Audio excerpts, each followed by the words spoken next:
Rev up your engines!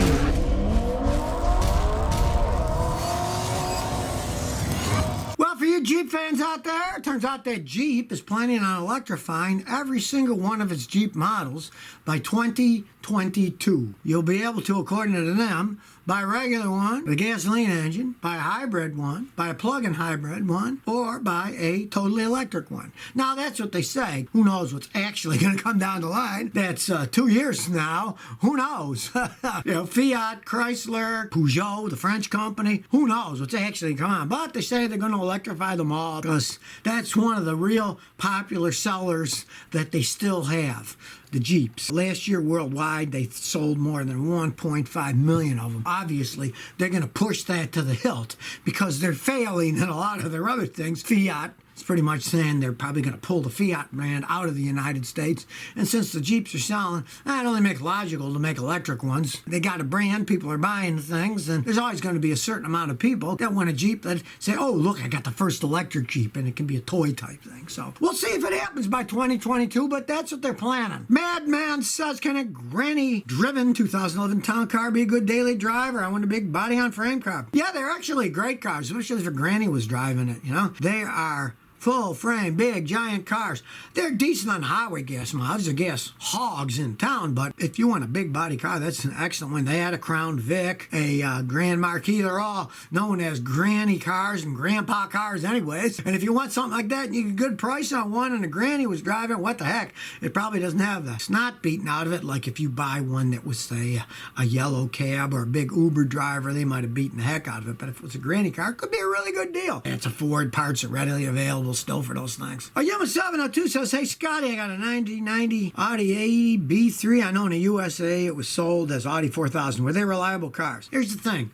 You're obviously somewhere else, Europe. Somewhere, not in the United States. The Audis here generally turned into endless money pits. Back in the day, 1990, they were better made than they are today. They were more solid cars. But Americans don't really maintain cars all that well. So you get a high-tech European car, you don't maintain it. They fall apart in front of your very eyes. I know European friends that I have, they take better care of their cars than the average American does. So, if you're in Europe, yeah, I saw Audis all over the place in England. People like driving them. Mechanics know how to work on them. Here, no, they're seen as luxury cars. The mechanics who work on them rip people off. The parts cost a fortune. And back in the day, I had customers with Audi. The ones who really maintained them, some of them had over 200,000 miles and were happy. The ones that were regular Americans and didn't do that much maintenance, they fell apart and they hated it. And they said, we'd never buy another one. With the exception of one of my customers who bought one, he also bought an extended warranty. And he had like $6,000 of work done. And that was back then, which is a lot more money than today. He had it done free because he bought this warranty. And then when he was going to buy another one, he went to the warranty company and they said, no, we don't cover Audis anymore.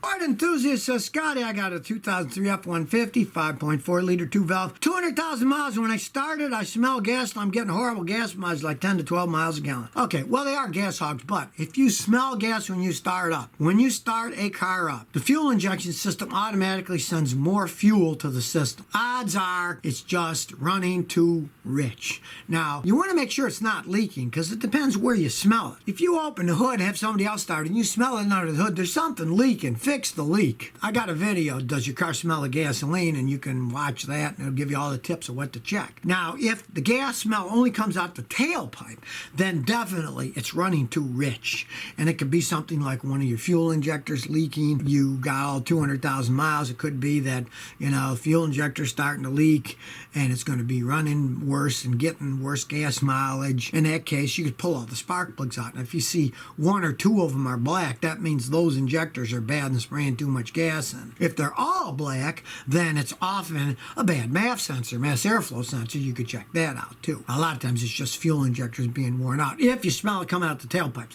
But if you smell it under the hood, yeah, then you got a leak somewhere. Find where that leak is, because that's dangerous. Brian 0889 says, what makes your car knock? I lose throttle pushing power in the gas in my 1990 Honda Accord LX and then it knocks. Lots of things make a car knock. You want to pray it's not worn bearing inside the engine. That's rod knock. And when they're worn, you got to rebuild the engine. There's no fixing that. When you rev up the engine, it'll go, that's rod knock. Now, on the other hand, it's an old car. If the timing is too far advanced or the engine's built up with carbon, then it'll knock a little only when you accelerate. Like you go from 50 to 60, you'll hear it knocking a little. You could have, it's so old, it's a 90, you can actually adjust the timing. You could retard the timing. Maybe it needs a timing belt. If it stretches, it's going to make noises and not work right and lose it. So check that. It might just need a timing belt. And also on those Hondas, they're manually adjusted valves on the engine. Most cars aren't anymore, but those are.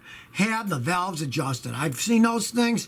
That's a 30-year-old car, and I've seen them where no one's ever adjusted the valves, and all I did was adjust the valves, and they went back to running fine. So if it needs adjusted, get all the valves adjusted. If nobody ever did, definitely, that could be a problem. Acorn25 says, is rockauto.com a good place to buy parts? Yes and no.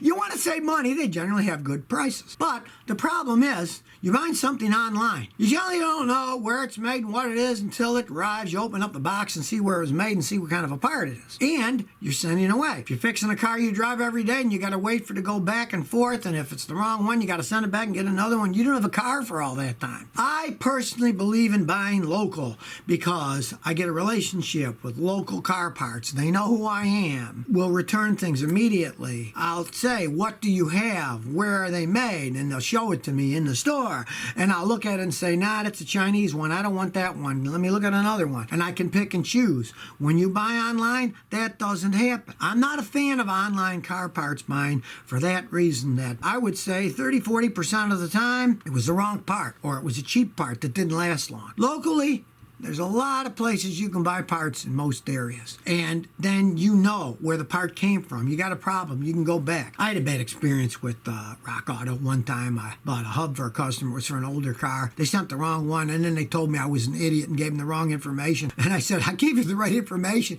And I said, I told you it was a 5-stud hub, and they sent me a 4-stud hub. I kind of stay away from online stuff for that reason. They have to cut costs too, so they don't generally pay their guys that much money to work there. Trying to return stuff and deal with them. I like dealing with people in person for stuff like that. You know, it's fine for buying books and shoes and stuff, but you got one car, and if you got to wait days or even weeks to go back and forth with parts, hey, you're not saving money and time then. Benny2424 says, Scott, I have a problem. My '07 Hyundai Sonata, the door handle won't open from the outside, but opens from the inside. Okay, well, your outside handle is broken then. It's all plastic crap. The inside handle has a rod that goes on the inside handle. That goes to the back side of your door where the whole assembly is, the latch assembly, and that pulls it and opens it. Your door handle uses a different mechanism that pulls that latch. And odds are, usually the mechanism itself and the latch is okay, but it's usually the part on the handle that breaks because they're plastic crap. I got videos on that replacing the door handle. Just watch them. You have to do it from the inside. You take the door panel out and you reach in there and get a flashlight, roll the window up all the way so there's working room, and you'll see probably a piece of broken off piece of plastic broke off, and then you're going to have to replace the whole handle assembly. And take my advice, usually the dealers want way too much money. You can buy them on Amazon and on eBay cheap enough, and they work perfectly fine. I've seen them where they were $90 at the dealer and $15 on Amazon, so there's nothing wrong with buying it that way. Ford Falcon 74 says, Scotty, when I'm timing my 79 Toyota pickup Hilux, why does it seem to idle better when I advance the timing? Old age. Hey, if you advance my timing, I idle better too.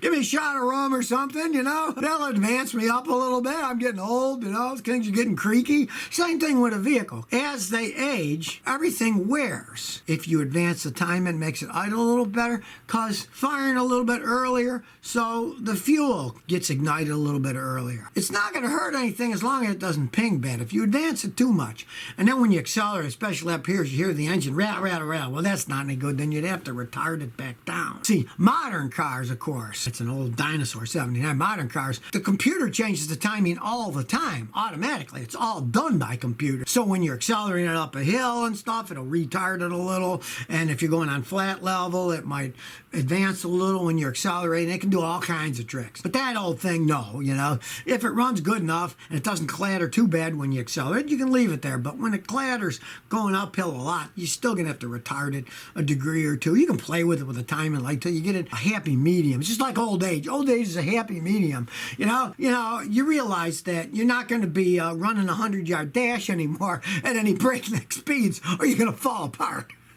Modoc 2019 says, trying to buy a newer car. What do you think about a 2018 Corolla LE? Is the CVT a real problem? Toyota makes one of the best CVT transmissions out there, with one exception. They brought back the Toyota Matrix, only they're now calling it the Toyota Corolla hatchback. Originally, the Matrix was called the Toyota Corolla Matrix. Then they just called it the Matrix. And when they started making them, they had problems only with those Toyota Corolla hatchback CVT transmissions. They had to recall a bunch of them. If you're looking at one, don't buy the hatchback because of that. Just get the VIN number. And do this with any used car you're buying anyways. Get the VIN number. Go on the internet, and you can go to the National Highway Traffic and Safety Association. Then you type your VIN number in it, and it tells you if it's been recalled and the problems they have. And if it's got a recall on it, don't buy the car.